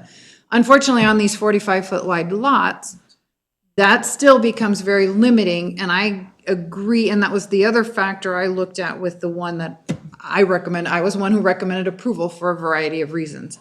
One, staff has worked very hard with those people, and it was recommended approval from the staff. 2, it takes a very run-down piece of property and it beautifies it, which helps everybody. And 3, the setbacks really did work for the denser areas. But yes, I totally agree, we need to, and I'm just throwing out those options. I like the idea of 7. I don't like the idea of 5. I'll be the first to admit it. I have it all over in the Blaine. I don't like them. We had a house that caught fire and the neighboring house melted. It is what it is. That house that caught fire had to pay for all the stuff on the neighboring house, but they were literally 10 feet apart. I like the 7. If we go just 7 on both sides, I'm good with that. I don't know if I kind of like the idea of if we have to, because there are other limiting factors on other properties, whether it's a retaining wall or something else that's there. Can they shift it? And is that because each site is different, and I'm just throwing that out there. So first, 7 feet probably should be the minimum. When you get to 5, that creates problems with drainage. It does. It's not enough distance to slope back to the property line. Probably more difficult in these older plats where they really didn't think about drainage. Agreed. I would totally agree. What about sewage? Yeah. Plan on that in some of the- Don't even get me started on that, because the one other we passed doesn't have problem the right sewage either, but hey. Was doing the, minimum 5, total 15 is then it puts, you can offset, you could have both offset to the same side and now you have 10 feet between. So just being consistent, 7 feet each side is more practical.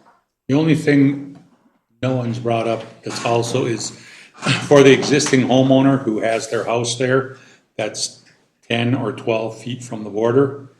They know that that house will be 10, so they have that 20 foot. It's only 3 feet, but as soon as you say, we're gonna start letting people build 3 feet closer or 5 feet closer. People keep saying, we like Baldwin as it is, we wanna stay rural. Well, all of a sudden, we're like, you're on a small lot, but we're gonna let the people next to you now build 3 feet closer to you. These are not rural lots, that's. No, they're not rural, but I'm saying people who are here that like the ruralness of living in the country, they're not in the cities. It's something to think about. I'm not saying it's right, I'm just saying we're making a decision without asking the people who live there, saying, we're gonna start letting people. I live there. My parents did, and someone got approved, and it's terrible. They're just like, look at how close it is now, and it's like, they're I think they're 6 feet from the border, and it's like 4 feet. It's like, that's a big difference, that big old garage, and now a honking garage is right there versus the extra 4 feet. So personally, we don't have to it doesn't change anything, but I just want to bring that up. Think about the homeowner who's there, and you're now saying, we're gonna let people build 3 feet closer to They you. can also build 3 feet closer. So And it increases the buildable area there. they're getting. Mr. Chair. Just so, and it wasn't said out loud or whatever, but dovetailing back to where we started, Jay and I. Specific special zoning for shoreline property, so it's not gonna be done out in some of them subdivisions that are off lake lot. We still have a problem there, but it's not for that, it's just for the lakeshore, cause the enhancement that it's doing to the beautification and the tax base and the highest and best use, that's the goal. It's a tool and toolbox, but it's gonna have to be crafted specifically for our shoreline properties throughout on the recreation and general use lakes. Not including environmental, that's a totally different animal. On that very same thought, could this, or should this be, driven by actual lot size in footage? Because if we can say shoreland, but there's some much larger lots as well around the lakes, can they go within 7 feet of their sides, you know what I mean? They technically should have plenty of room to do what they want without encroaching. So if would it be better to just say shoreland, like Mr. Holm is saying, or would it be better to say at a 45-foot lot, here's what your setbacks are? So the easiest way is you start and say, riparian lots within a shoreline overlay district platted before this date are subject to these standards. And then, we could look and see if there are any lots that don't need a 7-foot setback from there, and then change it to say that are less than this width. So that if you do have a certain amount of width, then you don't need this. So we'd have to consider what that would be, so. I would say anything over 50 feet, don't need it. Right. Mm-hmm. But, just a question, so somebody had brought up about being close and the exposure from fire, that kind of thing. Can you put in shoreline district that they need to use fire resistant material? I just wanted to ask that question. No, that you can't put building code requirements in a zoning ordinance. So that was I guarantee that was vinyl siding that man. Oh, I guarantee it was. If Yeah. they use James We had that Hardy, it problem. would, that's the thing. We only had the decorations were on the front, and this was the side, so I can. Real quick for the 4 council members that weren't at that meeting, when that discussion was going to approve that or not approve that, we all were trying to work, we mentioned to the gentleman several times about just altering his plans to fit, to even come in a little bit, and he wouldn't meet us. He wanted that 5 feet, so we didn't, because all the valued property, and we want values to go up. We didn't say no to it. We were trying to get him to work within the 10 feet at all, and he wouldn't come off it. So we weren't against improving at all. We were 100% for the improving. We were just trying to stick to the current. So once again, improvement has been talked, values and all that. we were all for that. It was just staying within it. So, based on that, we've discussed that 7 seems to be a number that seems to be semi, I don't know, agreeable. Do you have anything else you want to say, or anything you want to say, Dan? Go ahead. So if you settle on 7, are you saying then that the person could not come in for a variance? Under 6, at 6, nope. Because Well, they- I will guarantee that They know. 6, 7 feet, and they're gonna say, I need 6, I only need a foot. Yep.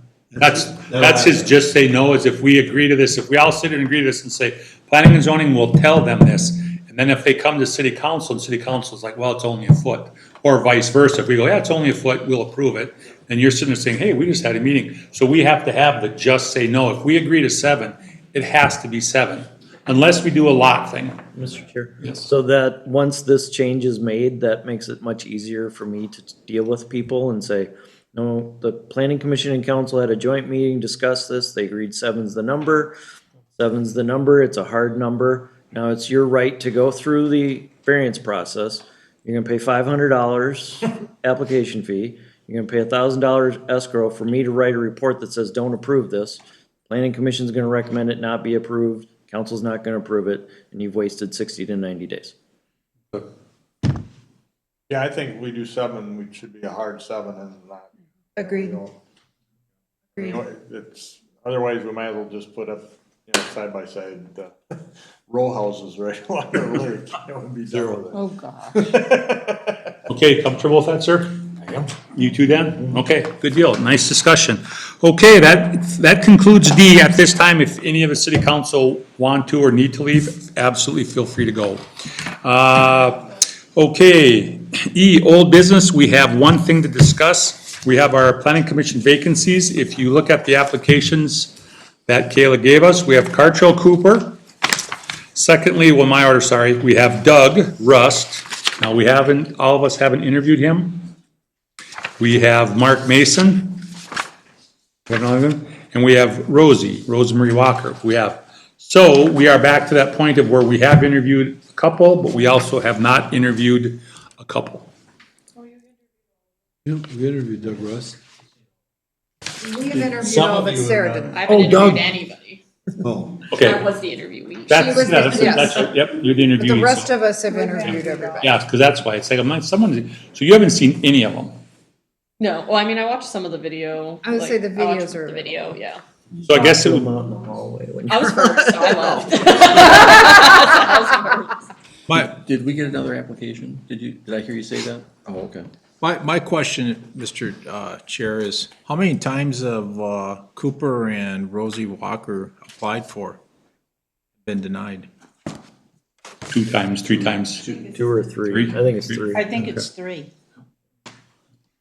My one question I wanted to bring up, just real quick, or comment was, not that it's affected, but Cartrell is running for mayor, and Rosie is running for city council, so they also do Mark have Mason that. So too. it's Mark Mason. So is Mark Mason, okay, so 3 of the 4 are running, so technically, if this goes through, we discussed at our, now what we're doing at our next special meeting, and we decide that we're gonna hire them, and a month, at the end of September, they get voted in to planning and zoning, and 2 months later, they're elected to city council. We have a chance of losing both of the applicants, so just something just to throw out. Do you need, That's the question I do you have. need to fill the position immediately? That's the thing that I was gonna bring up, it's like, if we had a tie, we've had a couple ties, Twice. right, but it goes to city council and city council discusses it, so I kind of feel that by the fact that we have 3 of the 4 members are running for some other office, if they get elected, we would have to go through all this again back in January, February. You have 2 members that are also running for Yes. council. Yeah. So we may lose That's where I was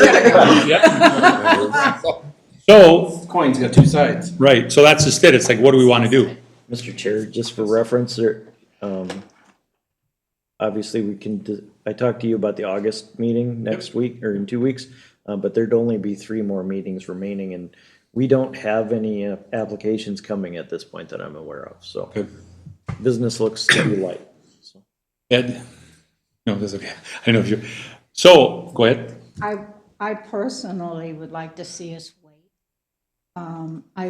I hate to see somebody come on board and we're in the middle of a debate about something, they get elected and they're not here, or they quit coming, then where does that leave us again? That's my concern. You do have one applicant that's not running in there. Right? That's where I was gonna go. There is one who we could invite on and have 7, and then again, go through the process after the city council elections are completed. I am good either way. I am not voicing which way I wanna go. I haven't made that decision. I am good either way. Whether we offer it, straight up offer it to Doug so that we have 7, or we wait, I'm, Just an observation, you're either going to have 2 openings plus the liaison opening. You know, you could have all that. And those 3 that are running are in those positions, or you could have no change at all, and those 3 come in later on. That's good. None of them took the park committee. That's good. So, Bruce, I say we wait. okay, are you comfortable with waiting? Yes. Waiting? You're comfortable with waiting? You're either way? I'm comfortable with waiting. I'm good either way. How are you, Sarah? I'm both waiting, I'm fine either way. I have a question. Why is Doug's physical application different than the other people's? It's almost the same, but they're like, he has the infrastructure There's 3 committee, and options. then he doesn't have an email, like, it's like little differences, and it's not that big a deal, but I'm just wondering. Did he fill this out a long time Old one, ago? or, yeah. Okay, I just, yeah. Or the name gets swapped out. May 22nd. Yes, Scott, I'll fix it tomorrow. Oh, sorry, I didn't mean it like that. Look at you! I'm just slightly different, you know? I noticed Well, that too. actually, It stressed me out. Doug's would be a newer one because infrastructure committee's on. That's what I was also wondering, Doug's like, is So- the newest. I think his is the most His is the current. most Yeah. current. however, it doesn't have an email The section. infrastructure committee, I updated the applications to include that, so that way anybody who applied could apply for more than just the Right. infrastructure committee at that gotcha. time. And then once we closed infrastructure, I changed it back and took Okay. that one off. Oh. So the Okay. updated one should be on the website, so you could have walked in and it could have been. Okay, so we'll put it on the November 11th special. What- November? November 11th, because that's the one, then we can discuss it there, what we want to do, and then we can get it on the January schedule and go from there. Because December's blackout, we don't meet in December. Well, when's the November election? 11th is Veterans Day. We November were 3rd. that day, so we do Okay, not so we'll have know a by then. meeting. When is our meeting then? We don't have one scheduled for November. We just- November is the date We we don't. don't. Right, all the dates are all over it? Yeah, we- November 25th was the regular. Regular meeting, yep. That was right before Thanksgiving. Yep. So I think there was an agreement to bumped move it. it to the 24th. Yep. Which was the Tuesday. We needed to have a meeting. Yep. I think that's what was agreed upon, but otherwise we don't. Yeah, it was put on there, because I have it on the November 24th, looking at, I was checking the Wednesdays, I'm like, yeah, I don't have anything on a Wednesday, but no, the 24th, yeah, we did put it there, so it was on our calendar in case we wanted it. So right now, we have it on our calendar, so we'll discuss it at our October, You guys don't second, usually meet in or- December, right? correct, it's blackout. So October 14th, we'll discuss You'd want to what we discuss it want to after do. the election. I want it after the election. Right, but I mean, just We'll discuss bring it up, it discuss it, when- put it on the calendar and say, okay, here's what we're gonna do, just so that it's in our mind, we don't all of a sudden go, oops, where are we at, so. So we just won't forget about it, October, because we don't know if we have a December meeting, because if we don't, or November meeting. So anyhow, we'll just put it on October, just to And refresh us. Mr. Chair, Yes. if, just for clarification purposes here as well, if this planning commission does experience vacancies, they won't be official until January 1st. Correct. Okay, so we will put that off, and that will be on a future meeting, we will discuss that, what we're gonna do. Okay, we're in F, City Council Liaison Update, and that brings us to Basically, the biggest thing that we did that was with you guys was the moratorium. We approved it. So, and we already had plenty of discussion about that, and really beyond that, I mean, we have all of us here as council members. Want to ask them or talk to them about, but that's about it. At 9 o'clock, all I have. I just want to say thanks for all the work you guys do. A lot off our plate. enjoyable too. It's actually fun. It's always different, interesting, new things come up. You learn every time. So yeah, I think these meetings are really great. Our chair runs a good show. Yep. We have very respectful members. We've had almost 180 differences in opinions, and it's nice when you leave and it's like, hey, have a good night. We'll see you in 2 weeks. Okay, we'll see you. So it's been a really good, nice atmosphere to work in. Yeah, it's for the chair, it's been real easy. Oh, what? Looking at. Okay. Anyone have any questions for the mayor? Yeah. Okay. I do have one other thing. Al, what do you think? Oh, you're here. I'm still here. I'm sucking in all the Al's information. been talking to me. Yeah, to you. Yeah, all right. I heard some of his No, I comments think along we've the way. got some pretty good decisions made tonight. I like the 7-foot thing though, because I think that's gonna help a lot. Okay. Okay, commissioner update. Let's start with Mary. I personally am glad about the 7-foot setback tonight and that it's going to be part of an ordinance. I'm a lake lover and live on a lake where we didn't have that, and watched a house burn, and now we have all kinds of rules. And the lots over on Elk are all misshapen. I mean, I've looked, believe me. So now this gives me a starting point. I always learn something at these meetings, so I'm very happy. Commissioner Barnes. I'm good. I don't have anything. I've said plenty tonight. I'm good. No updates. Thank you to the city council members for coming in and sharing your opinions. We Yeah, thank appreciate you. it very much. Ditto what Ed said. I mean, I appreciate the conversation we had tonight, and some I agreed on, some I didn't. Which is nothing new for me, right? That's really all I wanted to say. It's nice that the city council says, hey, let's take the time out of you. This is one of your off Wednesdays. So to come in and say, you'll sit down so we can come to, well, agreement, discussion, whatever the end is. I got time. He I got did say time some. like crazy. That's right, you have time. Look at how he's dressed. He can come Call in. him tomorrow. Exactly, okay. So, but thank you very much for city council to come in, as well as thank you for planning and zoning for everything you do. So appreciate it. I got stuck. I saw We haven't. I thanked you 3 times on the pre-recording. That's why I asked you if you were gonna listen to it. Thank you. Yeah, I did. There you go. So listen to that 3 minutes. Okay. Transcribe it, you'll see it. That brings us to H, city staff update. Mr. Leck. Mr. Chair, no update from me, no business at this point, and I discussed with you the option of canceling the regular meeting on the 26th. Good. So on that note, do you feel any reason we should meet?